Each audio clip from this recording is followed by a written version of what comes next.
This episode is brought to you by our Patreon supporters. Become a patron today at patreon.com/into the portal.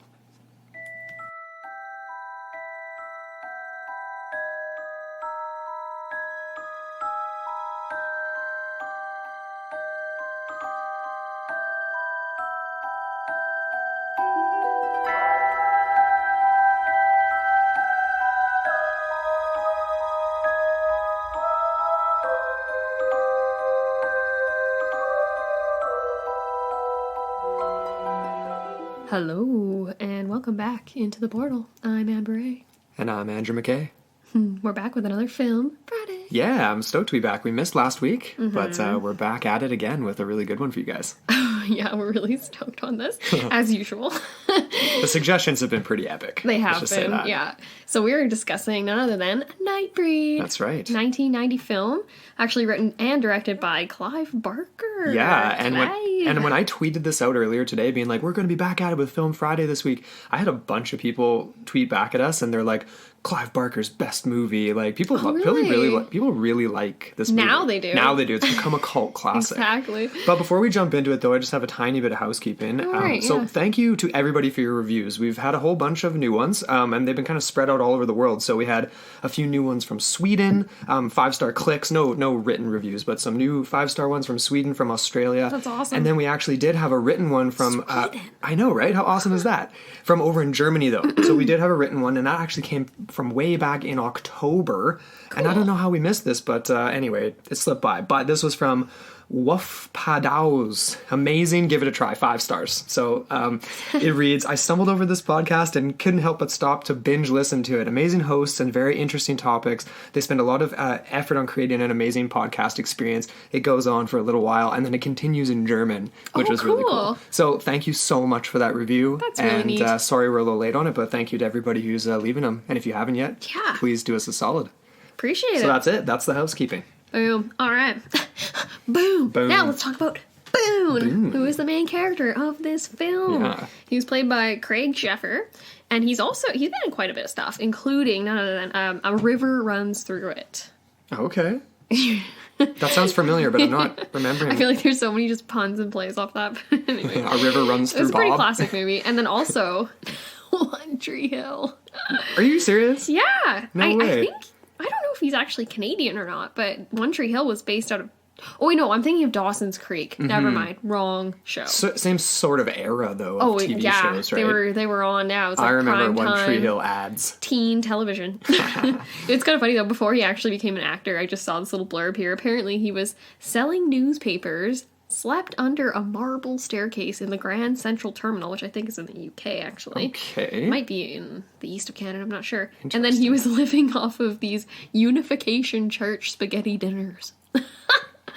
Doesn't sound half bad. I know. So he's making the dream happen. But now, he's gone on to be very successful. Very cool. And then we also get our nemesis of the film, Dr. Decker. That's right. Yeah, and he's played by David Paul Cronenberg. And he's quite well known too. Hey, I instantly recognized him. I thought he was from the one we watched, oh my gosh, just the other week. Not The Void. The crazy one with the... Oh man, I'm already slipping. I can't remember. Are you serious? No, but I recognized him from other stuff though, like not sci-fi horror things. But that face is like he's been in a ton of movies. He just reminded me of the crazy doctor from the last film we watched. Ooh, right from Reanimator. I guess maybe because they were both he's not doctors. in that movie, but he would have been a great role in that movie though. No.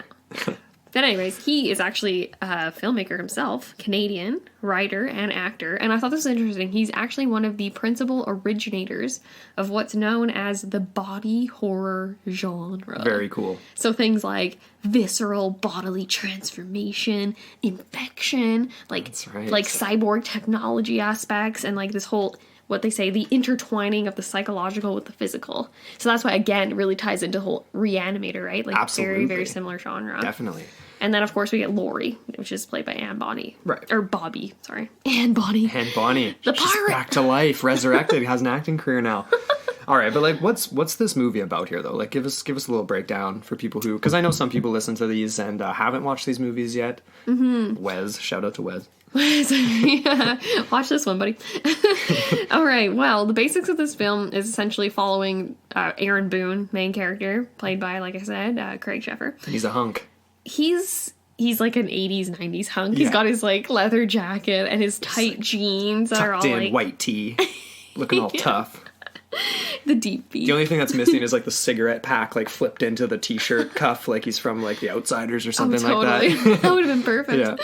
Yeah. But essentially he is the main character, and he's described as like a patient, which is weird, right? Because we don't really get what he's being, like what he's going through therapy for. Yeah. If it was a crime, if it was just like general psychological instability. That's what they kind of sort of imply. Like that Laurie wanted him to go because he was just kind of like struggling, like mentally, like just the dreams, I think, right? Exactly. And we get that right off the bat, is his crazy dreams about these monsters in this place, and he knows the name of the place is Midian. Right. And so he's kind of in this weird situation where he's basically spouting this off to his doctor, right? He's confiding in his doctor, and then his doctor turns around and ends up telling him he's a serial killer, and that the dreams and the things that he's done supposedly are actually real. Right. And so then it's like this really crazy, awkward scene, hey? Like that one where they're in the office, and then he's basically, the Dr. Decker's outright accusing him, being like, you've done this and whatever, these aren't dreams, they're real. And that you only have a certain amount of time, Aaron, you need to get out of here, you need to, whatever. So he ends up fleeing, and then the whole rest of the movie is essentially this kind of a chase, right? So Aaron Boone, was kind of how he's referenced, Boone's being chased by Dr. Decker and the police, and then he's also trying, like, Laurie, his girlfriend, is ultimately trying to find him. Right. And we get this kind of weird confusion where he ends up, there's this, like, police standoff outside the gates of Midian, and the doctor, that scene, it was so outrageous. He just totally, like, he's, I got this, I'm gonna handle this, I'm gonna go talk to him. Right. And he goes up to him, he's like, he's got a gun! Like, just, instantly. Doesn't even try. So these guys, like the SWAT team just unload on him with semi-automatic weapons. And this has basically been, at this point in time, we're not really sure. We know that Dr. Decker is up to something, but we're not 100% sure what that is. He's a sinister fellow. Mm-hmm. Yeah, definitely. And so what essentially ends up happening is when Boone goes to find this Midian place, he's being chased by the police already, right? Because he's been sold out. Right. So he goes, and then he kind of discovers this place, ends up being like hunted down by two of these people who basically are saying he's meat. Then they want to eat him because he's mortal. Mm-hmm. He's not one of them. He's not a Nightbreed. Right. And so what happens is he ends up getting bit by one, escapes only to be like mowed down by like semi-automatic police weapons, and then ends up on the slab. Yeah, dead. Supposedly. Maybe he's dead. But here's what's most important here, though.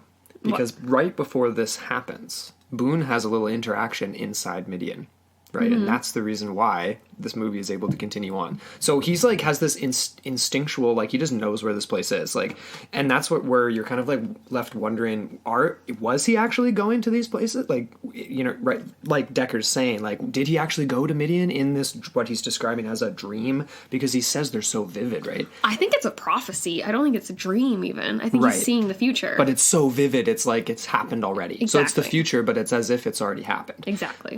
Hence the prophecy, obviously. That's what a prophecy is. But, so he finds Midian like nothing, like so easily, right? Because he just knows how to get there.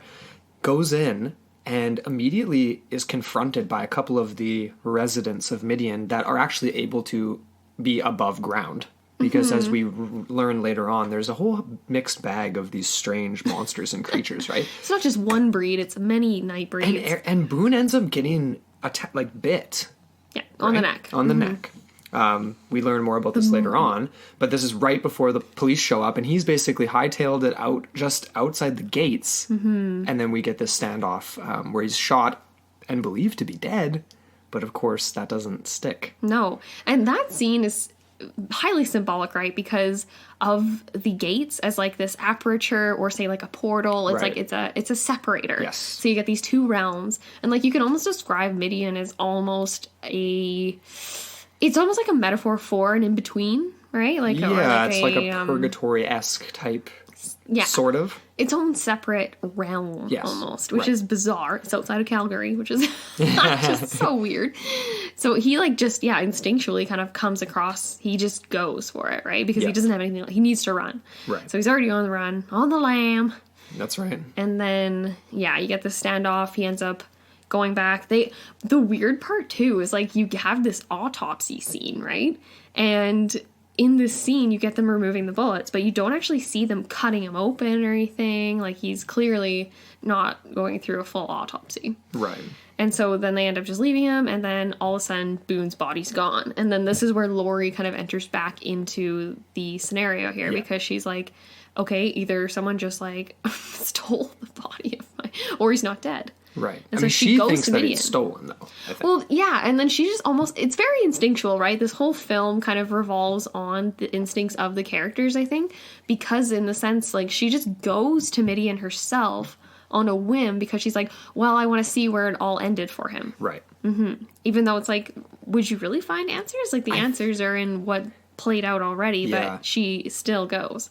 It's like she had this inclination that there was something more going on, obviously. Yes. Like the missing body in the She didn't hospital. like that doctor. You could tell. She was like, she didn't trust him from you're Jump effed Street. up. I don't like it. And how could you, honestly? Like, the guy's very, very creepy. Mm-hmm. And it actually, we didn't really skip it, but at the very beginning of the movie is a scene that's separated from everything else, right? Like, before you get to Boone and before you get to him talking to his psychologist or to Dr. Decker, there's the scene with the slashing, right? The murder, right? With the woman, with this serial killer that is believed to be Boone, that Boone is made to think is him, that has this really creepy burlap mask pulled over with buttons for eyes, and it looks a lot like. Robert the Doll. Well, yeah, it kind of looks like that. You know what it reminded me of, though? The animated film Number 9? Yeah! Tim Burton movie, totally. where it's like the fabric little peoples. Oh, that's a great, yeah. It kind of reminded me of that, which is like, that movie's not creepy, but this mask is super duper It's creepy. Gross. It's really gross. I don't like it. He's got like a zipper over the mouth, too, and he like unzips it and like talks out of it. Got some BDSM stuff going on with that mask, too, I suppose. I hated his voice. He didn't have an effective villain's voice for me. I didn't like it. I feel like it needed to be deeper and creepier. That was the one aspect about his character that was lacking, even though he did a really good job. I'm not saying that he didn't. Yeah, he did like a good Cronenberg, psychopath. like the expressions on his face. Yeah. Like, he did a good job of that, and just even his body language I thought was very effective. Absolutely, especially I agree. as the doctor when he's like posturing. Mm-hmm. But then when he kind of breaks out into his like, he's like almost like Freddy Krueger. Yeah, he's just like slashing wildly and stuff like that. Well, let's jump into that. Let's get to that then, I guess. Get into it. So, if you haven't noticed already, and obviously the people who've watched the movie will know, Decker is actually the masked serial killer, okay? And he's basically trying to pin this on Boone so that he can continue his What a sneaky activities, little right? weasel. So, Decker actually ends up drugging Boone with LSD, and he tells him that's lithium, and he orders Boone to turn himself in, yada, yada, yada, right? So, this is right before Boone ends up in the hospital, before his body disappears, because he essentially comes back to life, right? What? I forgot about the LSD lithium thing. Yeah, because remember, he was like wandering around, and that's how he ended up in the hospital the first time, and meets the guy who shows him how to get to Midian. Actually, so I made a mistake there. So he knows roughly where Midian is from his dreams, but he doesn't know exactly how to get there. Mm-hmm. And he bumps into this guy at the hospital when he's been drugged by Decker. And this was the guy who's already tried to join them. He's tried to join Midian. He knows how to get there. And he thinks that Boone he kind of recognizes that there's some sort of a prophecy going on, because he thinks Boone came to him, like, on purpose. Okay. This guy shows him how to get there. That's how he gets bit. That's how he ends up surviving. So there's 2 hospital visits for Mr. Boone here. Just to clear that up, one's to the morgue, isn't it? So, right. Yes, one's to the morgue, and then he's gone. So so Dr. Decker is this crazy psychopathic slasher. He kills with knives, and there's this scene where he's choked when Boone's body is gone. When he realizes that Boone's still alive, he's like just absolutely choked. He whips the tape recorder from their sessions across the room, and he's got this big long like banquet table with like dozens of different like knives and machetes laid out on it. Mm-hmm. Just a total psychopath. He really is. Yeah. I honestly kind of wish there had been a little bit more development on that part of things, because it's like, you don't really, like, you're just like, okay, you're just some crazy psychopath that, you know, just ended up becoming a professional therapist and just abusing your privileges and your you know, your power and all this kind of stuff. Well, it's sort of like a what's it called? A Hannibal I situation, guess that's almost. true. Like, yeah, exactly. It's just this uncontrollable whatever. Yeah. This plot is just so funny though. It's like, pretty wild. It is, and even all the visuals are just amazing. The set designs are incredible. I really loved. I loved the upper side of Midian. You know, when you get just like, it's almost like it's like a mausoleum type. Well, that's just it's a cemetery. It is. It's a straight up cemetery. And they even describe it as like, no, there's no town named Midian. It's a cemetery. Yeah. Midian. Well, that's what she gets that line to Lori. She's like, well, I'm looking for the town of Midian. Or no. What is this? Yeah, she goes to the bar. And it's like, oh, it ain't no town. Yeah. Or something along those lines, right? It's a cemetery. It's not a town. Exactly. Which is weird because the locals refer to it as such, though. Right? And there's this whole underground world. Yeah. So cool. And it's just this kind of this weird mythology of the city where it's like they know it's there, but they also like don't really believe it at the same time until there's this crazy standoff exactly. at the end. So it's like a mythical place that's sort of lurking in the background of the town subconscious. Right. It's not even a town. It's like a highway town kind of thing. Totally. Outside of Calgary, I guess. There's a lot of symbology built into the fact that it's obviously beneath a cemetery too, right? Like this is clearly the place where the deceased go, obviously. Exactly. So as a portal or a crossing over point or some sort of weird in between makes perfect sense, right? Totally. It reminds me of the Duat, right? Because you go underground and it's a journey and all this kind of stuff. Hey, that's true. Exactly. So let's get into more of that. But before we do, we have a little bit of a break. For starters, we just wanted to mention, of course, our sponsor, Coffee Gator. So remember, we still have this contest up and running, so you guys can get your answers in from our regular Sunday released episodes. But as always, you can get 15% off your purchase at Coffee Gator when you enter promo code QUARK, spelled QUARK. And yeah, bunch of awesome products on Coffee Gator, so go check them out. And we have a promo break for a really funny podcast. They are super unique and a little bit out there, but we really dig it. So this is a promo for... if you're a little out there, you will enjoy this. So this is a promo for Let's Die podcast. Every week they discuss everything from shark attacks to giant killer robots, and sometimes they play games as well to ease the madness. So let's take a little listen to Let's Die podcast.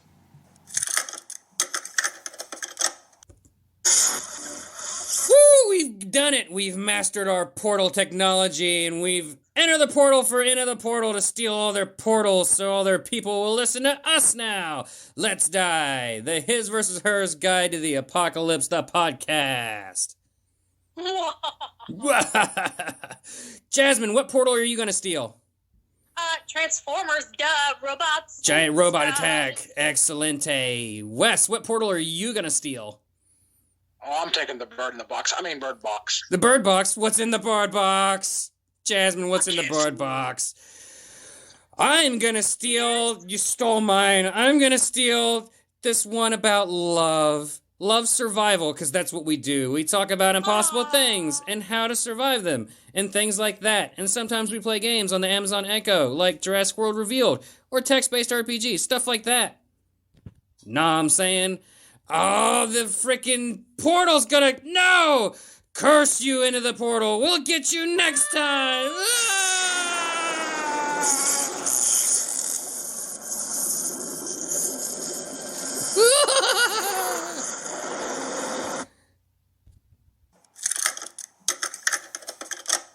And we're back. So yeah, make sure to go check out Let's Die podcast. So we're talking a little bit more about, we're getting into Midian itself. So basically, yeah, it's beneath this cemetery where they have these mausoleums and stuff, and it's this weird in-between Earth and, we're not really sure, but hell is kind of how it's made to seem. It's dark. It's dark. It's not heaven. These are monsters. You descend into it. Some of them eat people. Yeah. Right? Like in the scene where Boone's want the first meat. there. Exactly. The guy's like, he's mine. Like, I want the meat or whatever. This awesome character with these crazy, like, red tentacles off of his head, which is just super cool. It's really cool. Oh, and you know what's interesting, too, is, like, as you kind of go, you walk through those gates, and then you get, like, a lot of, like, stone monoliths and all this kind of stuff, and it just seems to get more and more complex and more town-like as you progress into it. And then there's the scene, right, where Lori, she goes to find Boone, and then she sees that creature dying on the ground, and she's like, what is this? It's got this big eyes, like a big, it looks like E.T.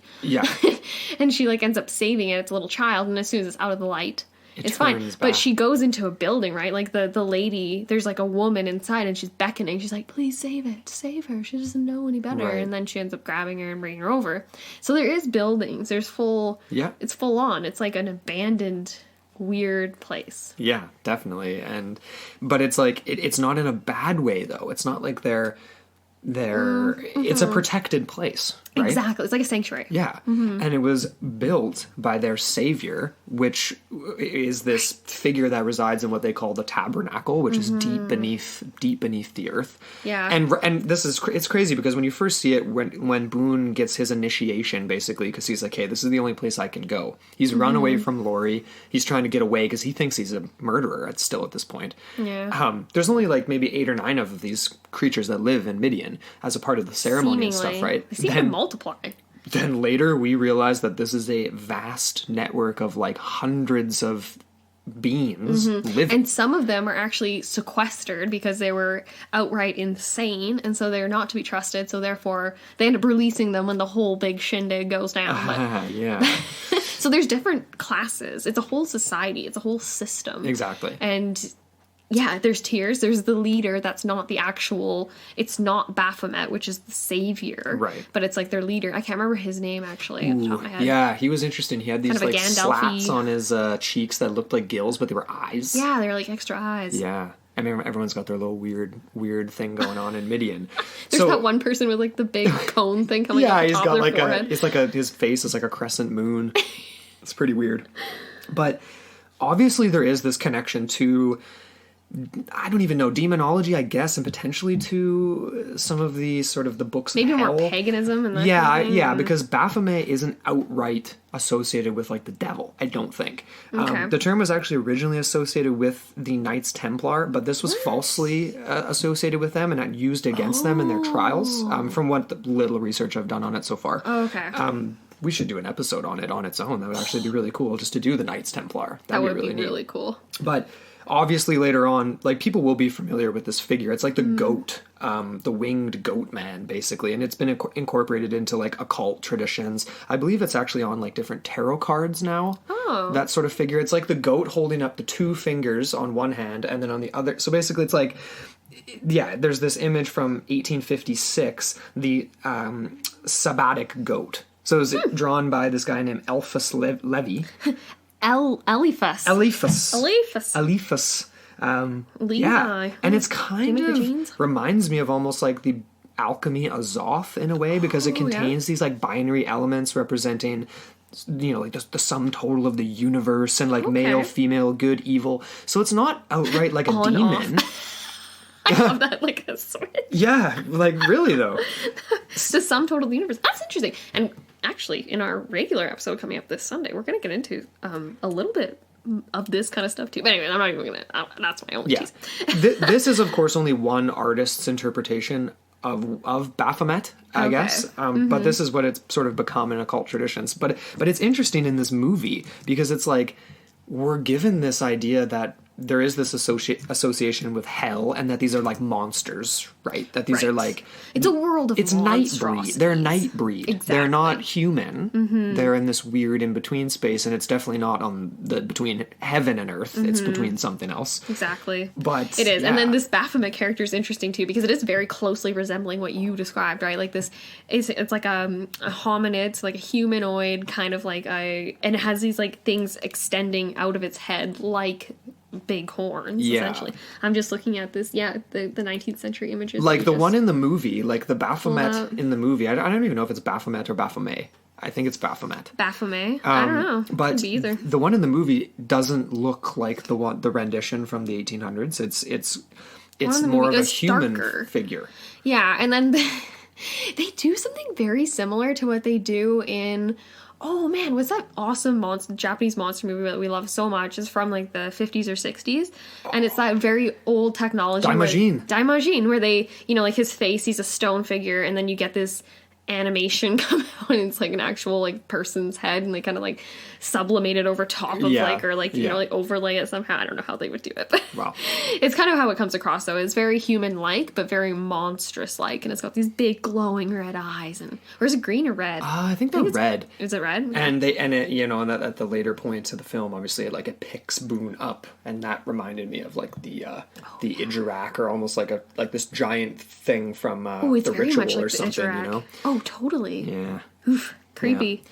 But Midian has this connection to the Bible too, like the actual place Midian, not Baphomet on the hell side. True, actually. Well, it was a geographical place, and it is mentioned in the Torah and the Quran. Mm-hmm. So two very ancient books. And there's this one guy that states that basically Midian, the biblical Midian, was actually in the northwest Arabian Peninsula. Interesting. So it was like an actual place. And then it was never extensively settled, apparently, until about the 7th to 8th century BCE. Weird. So Okay. in the book of Genesis, we get the Midianites. And so those are the descendants of Midian, who was a son of Abraham and his wife Keturah? Keturah. I like that. Anyways, yeah, so it's interesting. There was a quote here. This is actually from Genesis. It's Genesis 25, book 1, verse 2. Right. And essentially it says here, Abraham took a wife, and her name was Keturah. And she bare him. Wouldn't it be like borned him? Zimran, Gokshan, Medan, Midian, and Ishbak. Oh, and Shua, of course. Of course. Oh, don't forget Shua. Oh, don't forget Shua. Midian. What does that remind you of? It reminds me of like King Midas. We keep getting reminded of King Midas. What was the other thing that reminded you of King Midas recently? A lot of stuff's reminding me of that. There was something else. Yeah. But so there. I mean, that's interesting. Goat-like though, right? figures again. Well, that's true. Yeah. It's pretty universal though, especially when you're talking about demonology or occult or mystical magic or anything. Very true. What do you make of this? Like, I have a quote here I'm going to read in a sec, but I mean, like, the idea that this was a geographical place, like, with inhabitants, like, how is this connected to the idea of Clive Barker's notion? Yeah, I mean, the underworld and using that name, I mean, obviously there's a reason for I think it works very well, especially, it works even better when you know a bit more about all of this, and that, because the religious connections go... There's quite a lot that they kind of pack in. There's that one priest character that becomes quite significant. And then you do get the digression, right? Because there is the original ending. And then there's also the... Director's cut that came about in 2014 or 15. 2014. Yeah. And there's a lot of religious symbology implicitly implied in Boone's character, right? As a savior type. Yeah. And then you get... like a lot of the inverse of that too. Right. What are your thoughts on that though? Well, let me read this quote and then I'll answer that question. So, right. God spoke to Moses, and this is the quote: "Avenge the people of Israel on the Midianites. Afterward, you will go to be with your dead ancestors." Moses addressed the people. This was Moses speaking. Mm-hmm. "Recruit men for a campaign against Midian to exact God's vengeance on Midian. 1,000 from each tribe of Israel will go to war." So, I mean, and that's kind of what we get at the end of the movie. Don't we? So Moses doesn't like the Midianites, eh? Yeah, clearly these people... So God's vengeance. What did Abraham's son do then? Jeez, what's going on there? Is that... I mean, That's very Old Testament. I didn't listen in Sunday school for the few times I was there, but That's not very Christianly. I mean, there's not a lot of that going on in the Old Testament and in parts of... You mean in the New Testament? The Old Testament's freaking harsh, man. Well, that's what I'm saying. There's not... yeah, it's definitely super duper There's harsh. a lot of vengeance being wreaked That's on what I'm everyone. saying. Yeah, exactly. That's interesting. Okay, let's just go back to that. Avenge the people of Israel on the Midianites. So there must have been obviously some sort of... Weren't the Canaanites quite significant too in a lot of... Like, we brought them up during the Sea Peoples episode. They were the ancient enemies of Israel as well, okay. right? Like, I feel like Israel has a lot of enemies. Well, they definitely do. They definitely did, and still do to this day. But we're not going there. Yeah. That's interesting, though. Okay, so in that context, then, Midian becomes the enemy. It's like the mortal enemy of any Christian soul. Right. Which is kind of interesting, because it's actually the inverse, right? So they're the victims in this scenario. Exactly. They're the ones that are basically being... it's like a holocaust. It's like a genocide that occurs. The town turns against them completely. You get this one character priest, he's a drunken priest. His name's Ashbury. Yes. This is kind of interesting. I like this interplay. Everything's very ambiguous as far as the morals go. People that think they're in the right definitely aren't, including the doctor, right? And like there's so many levels of deceit and sin involved in everyone. And I think Boone is essentially, he is like a Jesus Christ character in a sense, right? Because he's a savior. He's being born again, yep. right? You get a resurrection. A resurrection. You get he is a savior, right? He saves the people, like just like how Jesus supposedly saved the Jews. Well, he died for the people's Christian, sins, right? And like, yeah. Exactly. But anyway, sorry, just to get into this whole so the town starts to rampage on Midian, and you get this priest character that enters into the narrative too. And he essentially joins them and says that he'll be God's servant in their upcoming battle against Midian. So this is like a 20th century, because this happened in the 1980s or 90s, 80s, whatever, 20th century replaying of what you just described in that quote, the exacting God's vengeance on Midian, 1,000 from each tribe. So in a 90s slasher movie. This is really cool. I'm really liking this. So essentially what happens to this drunken priest Ashbury, though, is that he goes to fight. So he ends up going with the police and the whatever. And then that's when Boone convinces the Nightbreed to actually stand up and defend themselves. And so, okay, this is a really cool scene. When you get the battle is happening and they're up above, like they're on the surface. Boone is going to go descend right into the tabernacle. He's going to go see their leader again. What was his name? Baphomet. And so the priest is like, I need to see. And he rips off his collar. That's so symbolic. He's like basically relinquishing his... Denouncing. He's denouncing it, right. He wants to go see. He's like, what is going on here? And then he descends, and then he basically gets a bunch of acid thrown on him. And then he wants vengeance. So everyone wants vengeance on someone. I love that, though, because in the end, he actually plays into the original ending. Okay, we watched the director's cut. Yes. There is an original ending that was from the 1990s version. This is what plays out in it. And again, this is where the priest kind of comes in. So this was just from Wikipedia description. It says, Decker confronts Boone, so the Dr. Decker, the psychopath, confronts Boone, the Jesus Christ guy, and is killed, which happens in the director's cut too. But then when Boone faces Baphomet, Baphomet says that it's the cause of Midian, which has been foretold, la la la, you have the whole prophecy thing. And then Baphomet charges Boone with finding a new home for the Nightbreed, names him Cabal. That happens in the director's cut too. But then you get this whole other thing. So essentially... Okay, so you get a resurgence of Decker, which is bizarre. Right, essentially, yeah. okay, Boone leaves Midian with Laurie and meets up with the remaining Nightbreed in this barn. He says goodbye to Narcisse, which is just one of the main Nightbreed guys, and then promises to find a place where they'll all be safe. And then basically Ashbury is standing, he's still in the ruins of Midian, and you see him standing in front of Decker's corpse, and he states that he wants vengeance on Baphomet and the breed. So he's basically the Moses character now. This guy is such a flip-flopper. Yeah, and then he presses Baphomet's blood into Decker's wound, and Decker springs back to life with a scream as Ashbury repeatedly hollers, "Hallelujah." That's a weird ending. That's really weird. So in the director's cut, okay, so the original ending wasn't very satisfactory for Clive Barker. It's not what he wanted. I don't know how it ended up being released that way, which is kind of bizarre.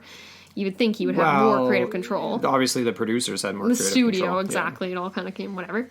But essentially, in the other ending that we watched, it was very much plays into this whole resurrection, Jesus Christ kind of a narrative, where you get Laurie doing like the samurai suicide, so she can become the Nightbreed. Yeah. And then you get the two of them just standing, and you get this, one of the Nightbreed says like, oh, Boone, like, he will come, he will save us, and if it's not tonight, it'll be the next night on the next wind or something. Right. And then you just see them like standing, and there's like this big like epic shot of them, and they're like gonna save them, and that's a much better ending, I feel like, than, like, what are your thoughts on those two? I agree. Like, I think... Well, the ending of the first one, of the before the director's cut, implies a sequel because you've got Decker back to life and they're seeking vengeance, right? Yeah. Like that is the ending you'd give when you have the sequel already in the works, because clearly that it's not over. Because He's trying to find a new home for them. Meanwhile, you've got your mortal enemy now right back at it, who's going to try to kill you. True. Who's been trying to kill you for the entire movie, and Well, also yeah. your girlfriend. The other thing I like about the director's cut version is it almost is more of a love story, too. There's definitely a love story element to this. And she's so strong. She's she's so capable. I Exactly. love that. She's like going in there, has full agency, goes through this entire world, this underworld of crazy creatures and characters, and she could have been knocked off, just so many different times. Oh, and I she's would have just been out of there in 2 seconds. I wouldn't have made it that far into well, that she could have place. run away, or she could have been killed, and neither of that happens. She isn't like this helpless, defenseless, whatever that Boone has to actively save. Nothing like that, until the end, right, when she kills herself, which is, again, a very courageous act. You, freaking knife yourself She in the did it to abdomen. be with him, right? Yeah. So that they could be together. The whole movie is about her wanting to exactly that, fulfill that sort of... The part where she actually dream. does explore Midian and is trying to find Boone is kind of plays into almost this... I would say the humor aspect of the film, because there's actually a lot of humor in this movie and a lot of just fun. You know what I mean? Totally. So it's like she's going through Midian and peeking in the different rooms and seeing just the bizarre creatures and beings that are living down here. Like some big, massive, It's like Jabba the Hutt. Yeah, kind of like thing. Jabba the Hutt, but with another Jabba the Hutt growing out of its stomach. Yeah, it's like a head, but no, it's like headless, but then the head is growing out of the stomach. Right. I'm trying to think of some other Oh, examples. the crazy guy with the tentacles coming out of his stomach, and then he can rip out people's That's eyeballs right. and Yeah, then- there's this chubby guy, and he's got these 2 holes in his stomach, and with these worm tentacles that have eyes and mouths on them, he can control, and they gouge out people's eyes. so freaky. And then, of course, the guy I mentioned earlier with the red, kind of almost tentacled hair or head.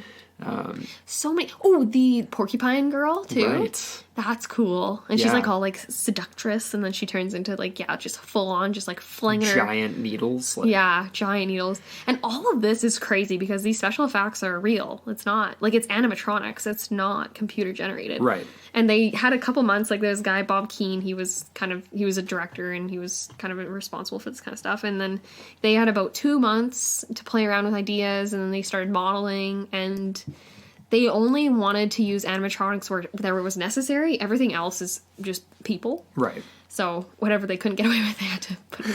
But even the sets, right? All of it is just amazing. So much detail.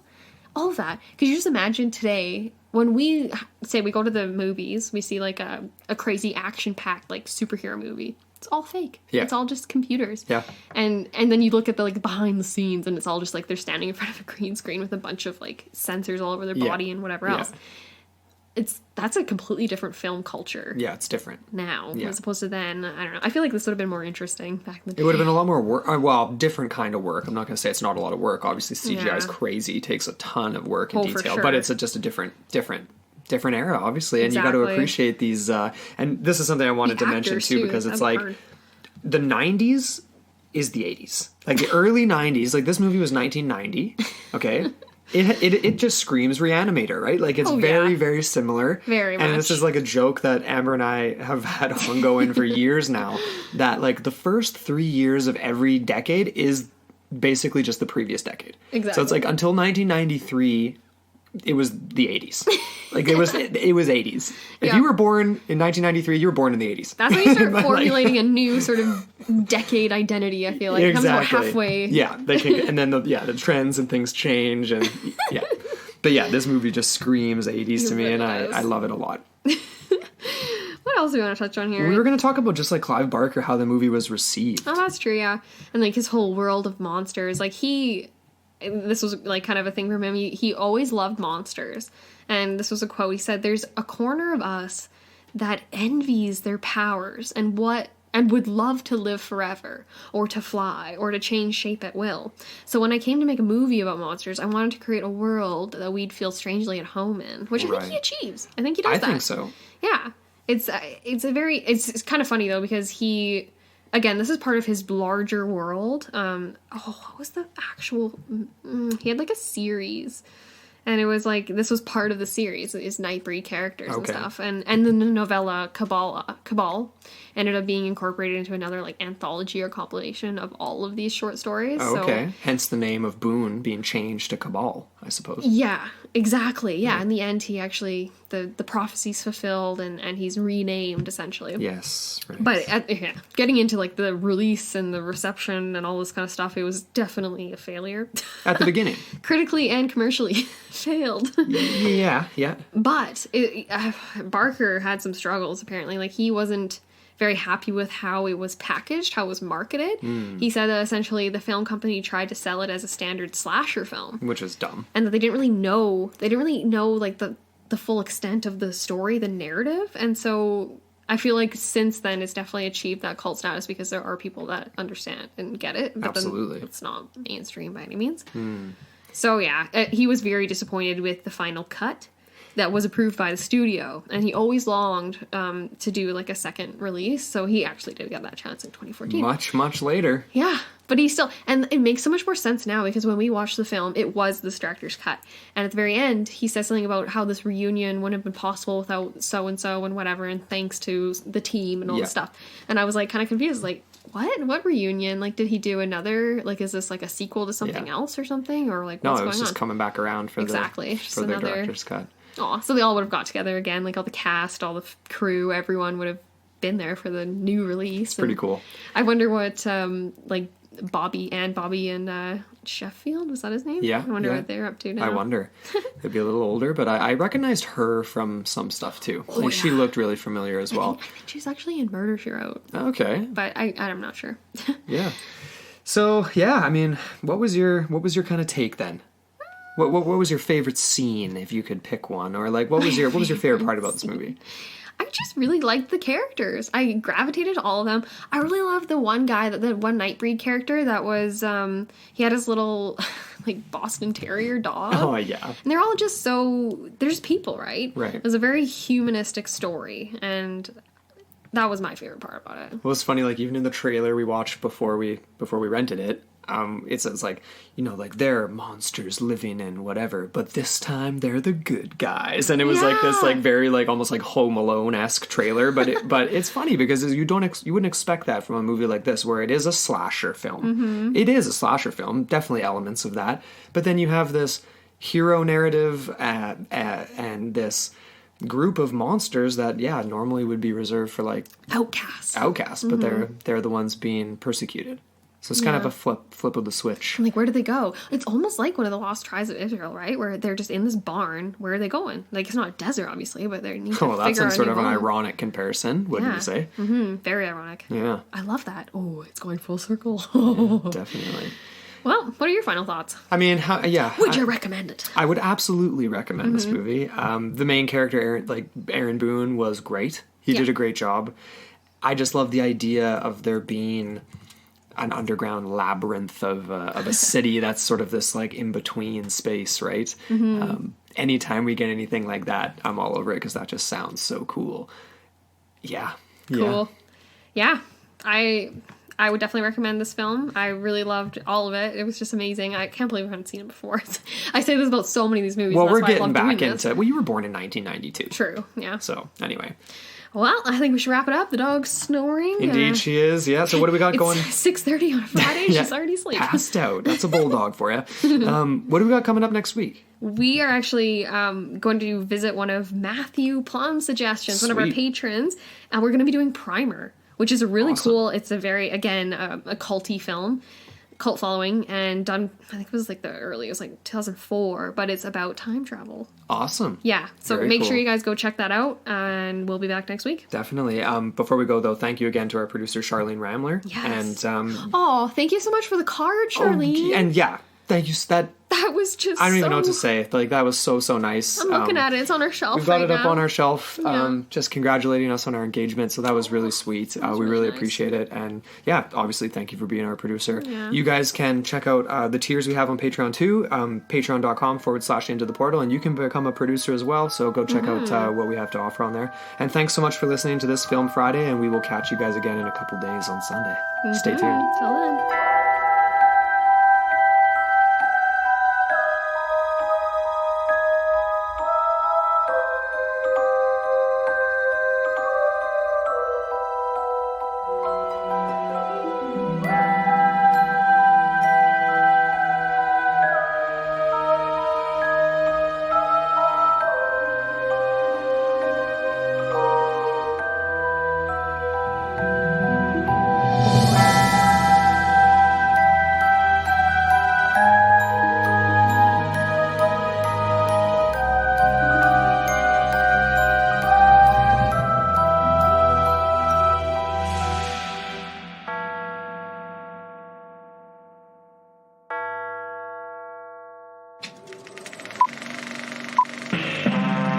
was a podcast from the Podfix Network. You can check out more shows like it at podfixnetwork.com.